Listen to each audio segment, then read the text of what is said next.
Allez,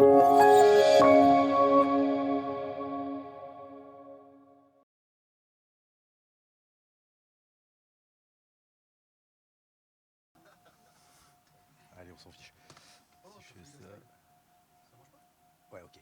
Alors, bonsoir à tous, ça marche. Alors, aujourd'hui, on va parler d'accessibilité numérique, mais pas que en fait.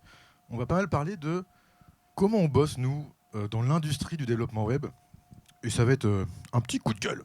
Petit coup de gueule ce soir, parce que on va se rendre compte que sans trop faire exprès, depuis quoi, les 4-5 ans peut-être, par défaut, on code des sites qui ont une expérience utilisateur un peu au rabais. Bim! Ça, c'est le développement web, et ça, c'est nous ce soir. Non, je rigole. Bon, avant de se plaindre sur notre industrie, c'est quoi déjà l'accessibilité numérique, vraiment très rapidement? C'est faire en sorte que quand on code des sites, ça marche pour tout le monde, quels que soient les handicaps des gens. Donc ça va être je tremble, je suis aveugle, je suis tétraplégique, j'ai des troubles de l'attention, je suis sourd. Vraiment, on va essayer d'inclure le plus de monde possible. Donc tous les acteurs d'un projet numérique doivent faire des choses, en particulier les développeurs. Nous, les développeurs, il y a un peu deux trucs qu'on doit faire, plus que les autres. C'est faire en sorte que, ce petit logo-là avec la souris barrée, faire en sorte que je puisse naviguer au clavier de façon exhaustive sur mon site. C'est-à-dire que si j'ai pas de souris, bah, c'est pas grave, je vais quand même pouvoir utiliser tout le site, interagir avec toutes les parties du site. Deuxième truc, présente-moi ici. Vous devinez ou pas? Oui, bien joué, un cadeau ce soir au Joker après. Merci. Oui, effectivement, on va aussi supporter les outils d'assistance, on appelle ça. Donc c'est faire en sorte que n'importe quel outil d'assistance qu'un utilisateur peut utiliser, par exemple un lecteur audio, si je suis aveugle, je vais me naviguer principalement au clavier et il va y avoir quelque chose en vocal qui va me dire tout ce qui se passe. Bah, nous, c'est vraiment au niveau technique qu'on va devoir faire des choses. Voilà, en gros, ce que c'est l'accessibilité numérique. Ah, c'est marrant, hein. Bon, moi, je pars d'une idée reçue, en vrai, pas si reçue que ça, hein, je troll un peu pour provoquer, hein. Mais une idée reçue depuis quelques années, c'est que c'est assez facile l'accessibilité numérique. Je rajoute un alt dans mon image, je mets des attributs ARIA quelque chose, et puis c'est bon. C'est OK. Et je peux arrêter de toucher mon clavier tellement c'est facile. Bon, en vrai, c'est pas si simple. On va prendre un cas vraiment classique du web. Moi, je fais du badminton. Il y a une appli que j'utilise beaucoup sur le net qui s'appelle Badnet, et c'est vraiment une appli typique. Clin d'œil à tous les badistes ce soir. Et non, moi, ça va, ça. Je me calme.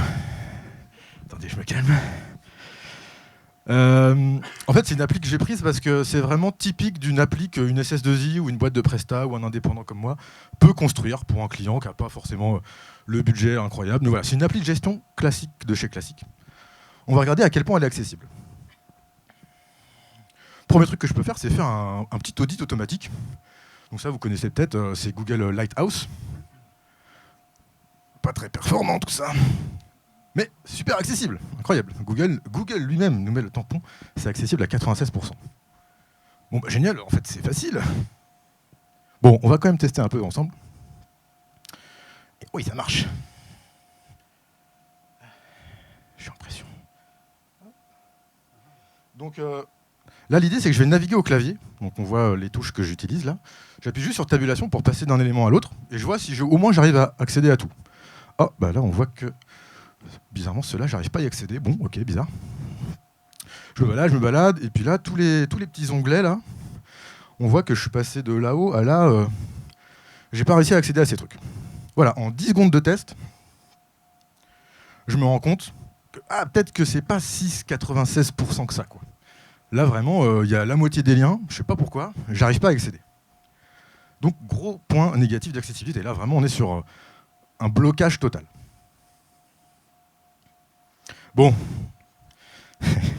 c'est marrant. Bon, le mec de Badnet, il s'est pas dit regarde, les mecs au clavier, je vais faire en sorte qu'ils puissent pas accéder aux tarifs. Non. Il s'est juste un peu trompé, et ça arrive, c'est pas grave. Mais comment il a fait pour se tromper? Bah, le problème, en fait, c'est qu'on utilise une SPA, une Single Page Application. Qu'on met, ça, hein, c'est les trucs qu'on fait quand mon appli, c'est vraiment un client lourd JS, hein, avec React, Vue, Solid, n'importe quoi. qu'on met en opposition de nos jours avec les MPA, les Multi-Page Applications. Tonight.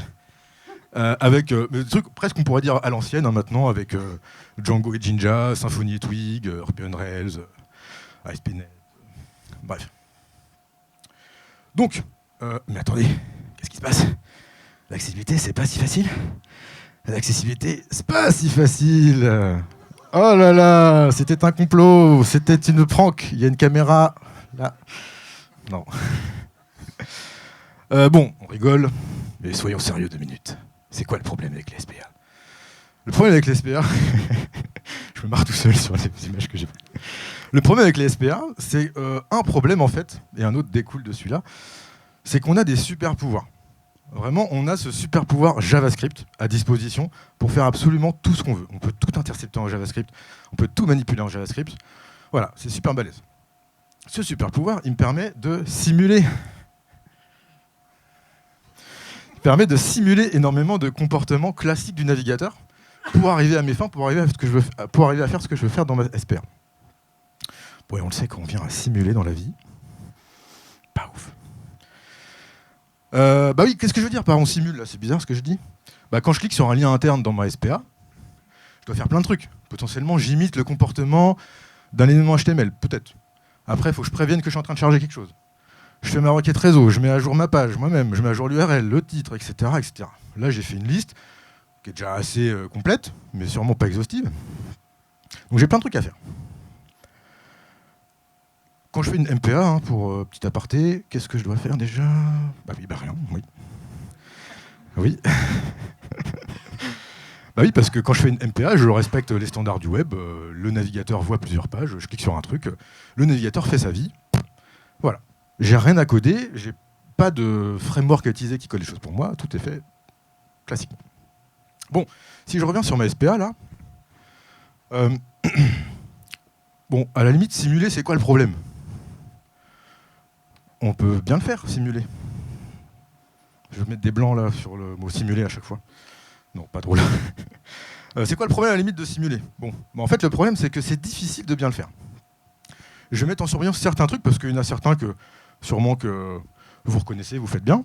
Mais est-ce qu'on pense vraiment à faire tout correctement? Souvent, par exemple, le premier truc que je fais, c'est que je veux avoir des liens internes qui ne vont pas recharger une vraie page.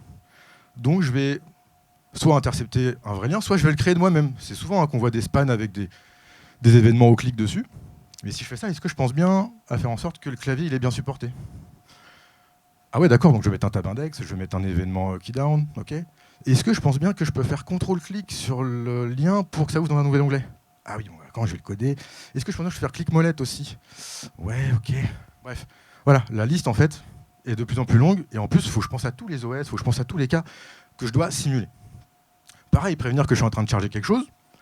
Bon, bah, je vais peut-être mettre un petit élément d'interface qui tourne dans mon appli, parce que je ne peux pas interagir avec celui-là, quand je simule. Mais est-ce que je le fais pour les lecteurs d'écran? Le lecteur d'écran, lui, si je passe d'une page à une autre, eh ben, il est notifié par le navigateur, vocalement, chargement. Et puis après, il est notifié que le titre de la page a changé. Mais moi, si je ne pense pas dans mon code, ou alors après on a un framework qui le fait à ma place, si je ne pense pas à le faire, eh ben, la personne au lecteur d'écran, elle ne sait pas qu'elle a bougé, elle ne sait pas qu'il y a quelque chose qui a chargé, merci. Donc là, potentiellement, rien qu'à partir de là, j'ai totalement bloqué un accès, ou avec la mise à jour du titre, j'ai totalement perdu de certains utilisateurs. Pareil pour gérer le focus clavier, si je ne remets pas le focus clavier au bon endroit, bah pareil, c'est assez déroutant. Et gérer le bouton précédent, on va le voir juste après, que ça, c'est pas forcément un problème d'accessibilité, mais c'est, à mes yeux, un des problèmes majeurs d'expérience utilisateur qu'on a brisé en tant qu'industrie. Bam! Réveillez-vous! On va manifester. Bon, exemple sur Badnet. Badnet, moi je les adore, hein. Force à vous, Badnet. Mais en fait, on voit que là, le problème, pourquoi j'arrivais pas à accéder à mes petits liens ici, là, mon fameux tarif, bah, c'est qu'il y a les liens internes, on voit qu'il a implémenté ça avec des balises A, ok, super, mais elles n'ont pas de href. Bon, très bien, ça ne le gêne pas à faire marcher son truc en JavaScript, mais il faut savoir, dans les standards du web, le navigateur, lui, s'il ne voit pas de href, eh ben, il enlève le lien de tous les éléments focalisables au clavier. Donc moi, pour régler mon problème, là, j'avais juste à mettre href égale dièse, et puis mon système custom, il marchait, et puis le clavier, il marchait, j'avais plus rien à côté. Donc pas très compliqué techniquement, mais il fallait que je le sache. Là c'est par rapport au bouton précédent du navigateur. Ça vous arrive de vous balader sur votre mobile, vous n'avez pas forcément beaucoup de net, vous cherchez des trucs, vous faites retour, et là ça recharge toute la page. Ou alors le scroll il se remet pas bien où il faut. Ça c'est vraiment typique des problèmes des SPA. Et alors mon exemple il est un peu farfelu, mais ah oui on voit pas grâce à la notif. Bon bref, on s'en fiche un peu. Mais là on voit qu'en fait il refait des requêtes réseau à chaque fois que je fais retour. Alors qu'un navigateur classique, vraiment j'ai rien à faire sur mon serveur. Je délivre juste des fichiers HTML, je lance un serveur. Quand je fais retour, il me prend le cache directement. C'est un snapshot instantané. Donc le scroll se remet parfaitement bien. Et j'ai pas de problème de race condition entre mes données que je charge et le scroll que je vais remettre. Et ça, c'est vraiment un problème qu'il y a sur 99% des SPA aujourd'hui. Et pour zéro bonne raison, en fait. C'est juste qu'on fait pas assez bien les choses. Bon, super Manu, tu plains depuis 10 minutes. On fait quoi? J'arrive au bout, promis. On fait quoi? On se rend compte que certains points, on rend les choses de moins bonne qualité, juste. Là, par exemple, le retour, je fais back, je recharge du truc. Ouais, il faut vraiment que je m'arrête. Je recharge des pages alors que j'avais pas besoin. C'est pas forcément un problème d'accessibilité, c'est juste qu'on a un peu cassé le web. C'est frustrant, quoi. On fait des trucs de moins bonne qualité. Mais certains autres, on se rend compte, juste j'ai pas fait attention à certains attributs et j'ai totalement bloqué l'accès à certaines personnes. Donc là, c'est quand même grave. Première solution, j'arrête de faire une SPA. En vrai, tous ces trucs-là, ça marche très très bien. Il y a encore plein de sites qui font ça. Moi, je pense, en tant que vraiment nous tous, on devrait arrêter de se dire par défaut, ouais tiens, on fait une app Vue, on fait une app React. Parce qu'en plus, j'ai moins de trucs à coder. On l'a vu tout à l'heure, ma slide MPA, il n'y avait rien du tout. Donc potentiellement, si j'ai pas trop de budget, c'est une bonne solution. Et puis si j'ai des interactions à rajouter, je peux peut-être m'aider un peu avec des libres en plus. Spécial. Bon, super Manu, mais on va pas rester dans l'âge de pierre. Nous, on veut rester dans le full JS. Donc dans ce cas-là, vraiment, il faut que je pense à m'équiper. Aujourd'hui, en fait, tous les problèmes que j'ai cités, ils sont résolus en vrai. C'est pas du tout un problème de faire une SPA. Le problème, c'est qu'on n'est pas forcément conscient des problèmes qu'on crée à cause de nos fameux super pouvoirs là. On se rend pas compte des bêtises qu'on fait parce qu'on arrête un peu de suivre les standards. Donc là, il y a un peu un renouveau dans le monde des frameworks JS depuis un an ou deux, où il y a 2 frameworks qui ont un petit peu mis les pieds dans le plat, là, SvelteKit et Remix. Ils sont un peu là en mode, un peu comme cette presse, en mode, bon les gars, qu'est-ce qu'on fait là? Il faudrait peut-être qu'on se réveille sur l'expérience utilisateur. Donc voilà, eux, ils ont fait pas mal bouger les choses. Je vous laisse découvrir ça de vous-même. Mais en tout cas, l'idée de ces frameworks-là, c'est de nous aider à abstraire un peu ces problèmes de chargement de données, les problèmes d'accessibilité, les faire pour nous, pour que les problèmes soient résolus et que j'arrête de créer des problèmes sans faire exprès. J'ai mis quoi? Ah oui. Et puis de toute façon, l'idée aussi, c'est de se former, se renseigner sur l'accessibilité. Vous pouvez m'embaucher aussi. Bon, dernière slide, promis, j'arrête.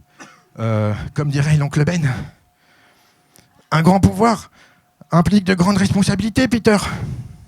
Enfin, JavaScript. Je suis fatigué.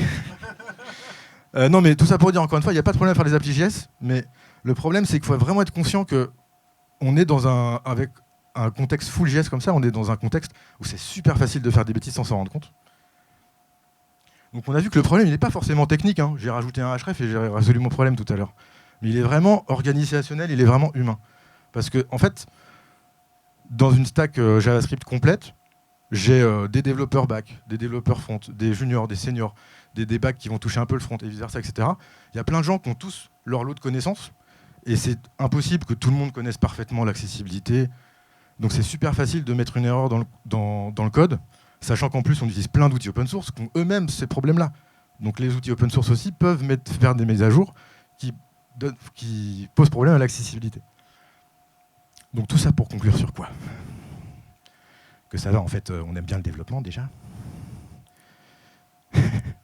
Mais tout ça pour dire, moi mon conseil c'est équipons-nous des bons outils, formons-nous un minimum, parce que tout ça, il faut bien penser qu'on crée des sites avant tout pour des utilisateurs, pour des personnes. Merci à tous.